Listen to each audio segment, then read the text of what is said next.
So what is up everybody. So attack on Titan season 4 के part 1 का last episode यानी कि episode number 16 आ चुका है हमारे सामने। So let's start it's explanation.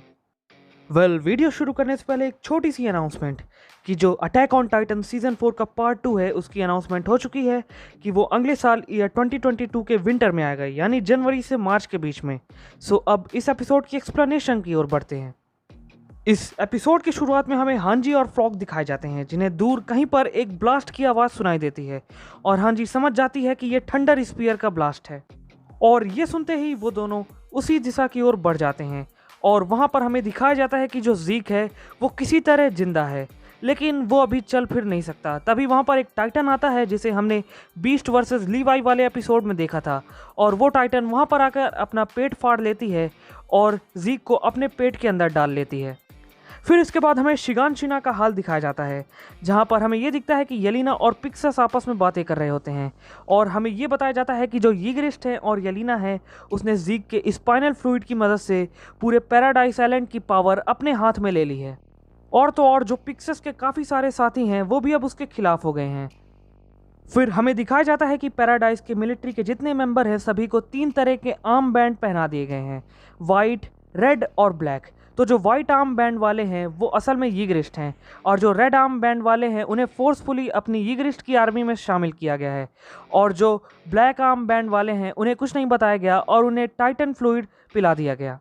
पर इस बात पर येलिना पिक्सस से कहती है कि जो ज़ीक है और एरन है वो मिलके पूरी दुनिया को बचाएंगे, लेकिन पिक्सस इस बात पर कहता है कि तुम तो बस पैराडाइस आइलैंड को बचाने वाले थे, वो भी एक छोटी सी रम्बलिंग करके जिससे 50 साल तक कोई भी यहाँ पर अटैक ना कर सके। लेकिन येलिना कहती है कि ज़ीक ने तुम्हें सोचने का काफ़ी टाइम दिया, अब काफ़ी देर हो चुकी है।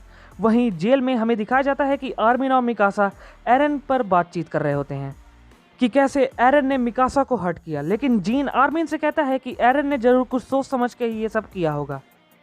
तभी उन सभी से बात करने के लिए येलिना, ओयंकोपॉन और ग्राइस नाम का बंदा आ जाता है, और जो वो ग्राइस नाम का बंदा है वो निकोलो से कहने लगता है कि तुमने एक पोटैटो खाने वाली लड़की के लिए अपने देश को धोखा दिया है और तुम उसके काफ़ी ज़्यादा क्लोज आ गए हो, और वो वहाँ पर सभी को डेविल कहने लगता है। लेकिन ये बात सुनते ही येलिना उसे शूट कर देती है और येलिना उन सभी को ज़ीक का प्लान यानी यूथेनेसिया प्लान बताने लगती है। फिर वहीं पर यह सीन कट हो जाता है और फिर हमें फिर से गावी दिखती है, जहां पर वो सभी पैराडाइस वालों को डेविल डेविल कह रही होती है। लेकिन तभी वहां पर एरन आता है और उसे अपने साथ चलने को कहता है अगर उसे फैल्को को बचाना है तो। लेकिन तभी वहां पर पीक आ जाती है और वो वहां पर एक सिपाही को चाकू मार देती है और एरन की तरफ बंदूक सामने कर देती है।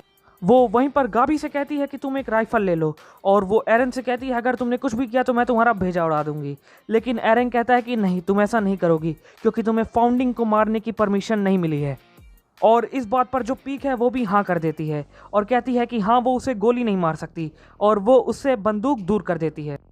पीक एरन से कहती है कि वो एरन के साइड आ जाएगी, लेकिन बदले में उसे मार्ली को ख़त्म करना होगा, और वो ऐसा इसलिए चाहती है कि जिससे उसकी पेरेंट्स को उसके मरने से पहले अच्छी ज़िंदगी मिले और उन सभी को उस इंटरमेंट जोन जो कि लेबोरियो में है उससे बाहर आने का मौका मिले।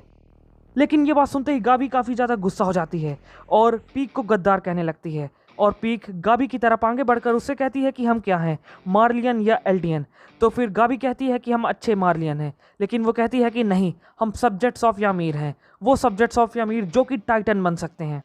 और वो कहती है कि जब भी मार्ली को हमारी ज़रूरत ख़त्म हो जाएगी तब वो सभी एल्डियंस को मार डालेंगे। फिर एरन पीक से कहता है कि अगर तुम्हें हमारे साइड आना है तो तुम्हें कुछ प्रूफ देना होगा। तभी पीक कहती है कि उसे तुम छत में ले चलो, वो उसके सभी साथियों का पता बताएगी, और एरन इस बात पर हाँ कह देता है और उसे छत ले जाने लगता है। वहीं दूसरी ओर येलिना का प्लान सुनकर जॉन कहता है कि ऐसा करने से यहाँ पर सिर्फ बूढ़े लोग बचेंगे और ऐसा करने से एल्डियन पर काफ़ी सारी प्रॉब्लम आएगी। लेकिन येलिना कहती है कि हर देश के पास अपनी खुद की एक प्रॉब्लम होती है, और तो और वो एरन और ज़ीक को भगवान मानने लगती हैं और कहती है कि आने वाले हज़ारों सालों तक एरन और ज़ीक को भगवान माना जाएगा क्योंकि उन्होंने इस दुनिया से टाइटन का खौफ ख़त्म किया। बट ये बात सुनकर आर्मिन काफ़ी ज़्यादा भावुक हो जाता है क्योंकि एरन और ज़ीक का ये प्लान किसी ख़राब इंटेंशन से नहीं किया गया था, और वो एरन और ज़ीक के साथ आ जाता है। तभी वहाँ पर एक सोल्जर आता है और येलिना से कहता है कि कार टाइटन के इनहेरिटर और उसी के साथ साथ कुछ और इंट्रूडर यहाँ पर आ चुके हैं। वहीं दूसरी ओर प्रीक और एरन छत की ओर जा रहे होते हैं। वहीं पे जो गाबी है वो एरन से पूछती है कि फैल्को कहाँ है। तो एरन बताता है कि उसके मुंह में थोड़ा सा ज़ीक का स्पाइनल फ्लूइड चला गया था, और ये बात सुनकर गाबी और पीक काफ़ी ज़्यादा घबरा जाते हैं। फिर पीक एरन से कहती है कि उसे हमेशा से लगता था कि ज़ीक उससे झूठ बोल रहा है, लेकिन 4 साल पहले उसने उसके सामने पहली बार सच बोला, और फिर वो ज़ीक की पावर का राज पूछती है, जिसकी मदद से एरन फाउंडिंग टाइटन की पावर्स को एक्टिवेट करेगा। लेकिन एरन कहता है कि उसे कुछ नहीं पता, और फिर वो लोग छत पहुंच जाते हैं और वो पीक से कहता है कि तुम जल्दी से अपने सभी साथियों की लोकेशन मुझे बताओ।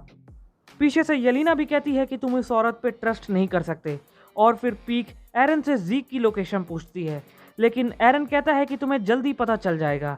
और फिर जो पीक है वो एरन की तरफ अपनी उंगली कर लेती है, और ऐसा करते ही वहाँ पर टेंशन का माहौल बन जाता है। एंड देन सडनली नीचे से हमें ये दिखता है कि ज़मीन टूटती है, और जो पॉर्को का जॉ टाइटन है वो एरन के टांगों को उखाड़ लेता है, लेकिन एरन उससे बच जाता है और फटाफट से अपने टाइटन में ट्रांसफॉर्म हो जाता है। और ऐसा करने के कारण जो नीचे की बिल्डिंग होती है वो हिलने लगती है, और आर्मिन कहता है कि हो सकता है कि जो रंबलिंग है वो शुरू हो चुकी हो। फिर पीक गाबी से कहती है कि वो मार्ली पे तो भरोसा नहीं करती, लेकिन वो अपने दोस्तों पर भरोसा जरूर करती है, जिसके साथ उसने अभी तक सारी लड़ाइयाँ लड़ी हैं। वहीं दूसरी ओर जो मार्ली की एयरशिप्स हैं वो भी आसमान में आ चुकी होती हैं, और राइनर और एरन दोनों ही लड़ाई के लिए तैयार हो जाते हैं, और ये एपिसोड यहीं पर ख़त्म हो जाता है। सो तुम लोग को ये वीडियो कैसा लगा? अगर पसंद आया हो तो इस वीडियो को लाइक कर देना। अब आई नो कि हमें इसके अगले एपिसोड के लिए पूरा 1 साल रुकना पड़ेगा, लेकिन कोई बात नहीं, तब तक मैं अपने इस चैनल पे एनिमे रिलेटेड कंटेंट डालता रहूँगा।